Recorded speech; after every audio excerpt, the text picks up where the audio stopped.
এই মুহূর্তে আপনারা দেখছেন এএমবাস। অনেকদিন ধরেই ভাবছিলাম ফ্রিঞ্জগুলোকে আরও একবার দেখিয়ে দিই, কিন্তু এটার হাইটটা এতটাই বেশি, অনবের সাপোর্ট ছাড়া এত উঁচুতে আমার একার পক্ষে ভিডিও করা একেবারেই অসম্ভব। আমি উঁচু কিছুতে দাঁড়িয়ে অবশ্যই ভিডিওটা করতেই পারতাম, কিন্তু খাঁচাগুলো অর্থাৎ ওদের জন্য যে বাসাগুলো আমরা দিয়েছি সেই বাসাগুলো কিন্তু রয়েছে একেবারেই খাঁচার যে মুখ অর্থাৎ যেখান দিয়ে আমরা জলখাবারটা দিই ওদেরকে তার ঠিক বিপরীতে। সুতরাং অতটা দূরে হাত বাড়িয়ে আমার পক্ষে একেবারেই ভিডিওটা করা অসম্ভব হয়ে উঠেছিল। সেই কারণে আমি কিন্তু ইচ্ছা থাকলেও কিছুতেই পারিনি আপনাদের পরিষ্কারভাবে দেখাতে। এই মুহূর্তে যেহেতু অনব রয়েছে সেই কারণে ওই কিন্তু আপনাদের দেখানোর জন্য ভিডিওটা করে দিচ্ছে।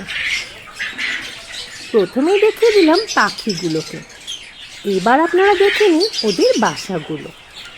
অনেক দিন আগে থেকেই কিন্তু আমরা ওদের নেস্টিং ম্যাটেরিয়ালের জন্য বেশ কিছু ঘাস দিয়ে রেখেছিলাম। দেখুন, সেগুলো কিন্তু ওরা খুব সুন্দরভাবেই ব্যবহার করেছে। ফ্রিঞ্জ যাদের কাছে আছে তারা তো জানেনই, ফ্রিঞ্জ খুব সুন্দরভাবে কিন্তু বাসা বানায়। এই ছোট ছোট যে বেতের ঝুড়িগুলো রয়েছে তার মধ্যেও কিন্তু ওরা খুব সুন্দরভাবে এই ঘাসগুলোকে ব্যবহার করে বাসা বানিয়ে নিয়েছে। অনেকদিন আগে দেখা হয়েছিল, তারপরে কিন্তু যেহেতু আগেই বলে নিলাম অনেকটা উঁচুতে রয়েছে খাঁচাটা আর বাসাগুলো দেওয়া রয়েছে একেবারে বিপরীতে, সেই কারণে দেখানো হয়ে ওঠেনি। চলুন আজ দেখে নেওয়া যাক ভেতরে কী আছে। ওদের অ্যাক্টিভিটি বলছে আজ আমরা ভেতরে কিছু না কিছু পাবই, তো দেখা যাক আশা মতো কিছু পাই কিনা। আপনাদের হয়তো বুঝতে একটু সমস্যা হচ্ছে, আগেই বললাম। দেখুন, এখানে কিন্তু হালকাভাবে হলেও আমি বোঝাতে পারছি হয়তো আপনাদের, এখানে কিন্তু ডিম রয়েছে।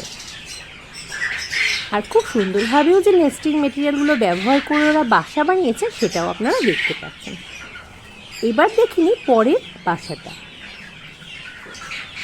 খুব সুন্দরভাবেই বাসাটা তৈরি করেছে। আর দেখুন, দারুণ খুশির মুহূর্ত এটা। আসলে এইবার ফ্রিঞ্জগুলোকে আমাদের ফার্মে আনার পর আমরা কিন্তু প্রথম বাচ্চার মুখ দেখলাম।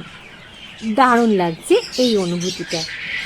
সবচেয়ে ভালো লাগছে এই সমস্ত বিষয়টা আপনাদের সঙ্গেও শেয়ার করতে পেরে। যেই মুহূর্তে আমরা দেখলাম সেই মুহূর্তটাকেই কিন্তু ক্যামেরা বন্দি করে ফেললাম আপনাদের জন্য। দেখুন, আমার যতটুকু মনে হচ্ছে এখানে কিন্তু 4টে বাচ্চা রয়েছে, আর খুবই ছোট্ট ছোট্ট বাচ্চা। দেখুন মাথায় কীরকম ছোট্ট ছোট্ট তুলোর মতো দেখা যাচ্ছে। দারুণ লাগছে। এদেরকে আরও একবার ভালোভাবে দেখে নেব। কি মিষ্টি, তাই না? ফ্রিঞ্জ তো এমনিতেই খুবই ছোট পাখি, তার মধ্যে দেখুন বাচ্চাগুলো, ওদের ডিমগুলো নিশ্চয়ই আপনারা অনেকেই দেখেছেন, ভীষণই ছোট্ট, টিকটিকির ডিমের মতো। দেখুন, ঠিক পাশের বাসাতেও ডিম রয়েছে, যেটা হালকাভাবে হলেও দেখতে পাওয়া গেল। এখানেও কিন্তু রয়েছে 3টে ডিম, খুব ছোট্ট ছোট্ট আকারের ডিমগুলো, আর বাচ্চাগুলোও কিন্তু খুব ছোট। আপনারা অনেকে হয়তো জানেন কিংবা অনেকে হয়তো জানেনও না, আমাদের বাড়িতে আমাদের ফার্মে অনেক বছর আগে বেশ কিছু ফ্রিঞ্চের পেয়ারও কিন্তু ছিল, জেব্রা ফ্রিঞ্চের বেশ কিছু পেয়ার। দেখুন, আরও একটা ঘরেও কিন্তু আমরা এই মুহূর্তে বাচ্চা দেখতে পেলাম। এখানে মাত্র 2টোই বাচ্চা রয়েছে। আমরা কিন্তু ভীষণ খুশি। ডিম বাচ্চা যাই পাই না কেন, খুশির কিন্তু কোনো শেষ নেই, কারণ আমাদের ফার্মে আসার পর এই প্রথম। এর আগে কিন্তু বহু বছর আগে এই ছোট ছোট বাচ্চা বা ডিম দেখার সুযোগটা মিলেছিল। বেশ লাগছে। আরও একটা খাঁচায় বাসার মধ্যে 2টো ডিম দেখতে পেলাম।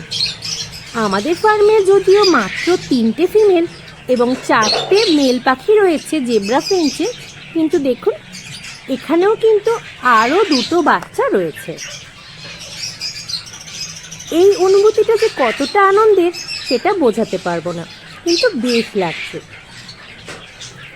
সবচেয়ে ভালো লাগছে কি জানেন, যেহেতু দেখিনি, আর যখনই দেখলাম প্রথমেই একটা সুন্দর মুহূর্ত, আর সেটা আপনাদের দেখাতেও পারছি, এটা ভেবেই ভালো লাগছে। অনেকগুলো ঘরে কিন্তু ইতিমধ্যে দেখা হয়ে গেল। ওরা যে সুন্দর বাসা বানিয়েছে সেটা তো আপনারা দেখলেন, পাখিগুলোকেও দেখে নিলেন, আর সাথে দেখলেন ওদের ছোট্ট ছোট্ট ছানাপোনাগুলোকে। আপনাদের কীরকম লাগলো ওদের দেখে?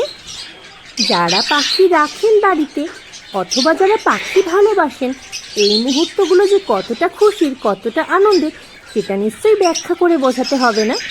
কিন্তু যারা পাখি পোষেন না অথচ পাখি ভালোবাসেন দেখতে, তাদেরও নিশ্চয়ই খুব ভালো লাগবে এই ছোট্ট ছোট্ট ছানাগুলোকে দেখে। আমাদের তো দারুণ লাগছে, আর ভাগ করে নিতে পেরে আরও খুশিটা দ্বিগুণ হয়ে যাচ্ছে। অনেকদিন ধরেই যেহেতু এই ইচ্ছাটা পূরণ হয়নি, আজ পূরণ করতে পেরে বেশ লাগছে। আজ তবে এই পর্যন্তই। খুব শিগগিরই দেখা হবে আপনাদের সাথে পরবর্তী ভিডিওতে।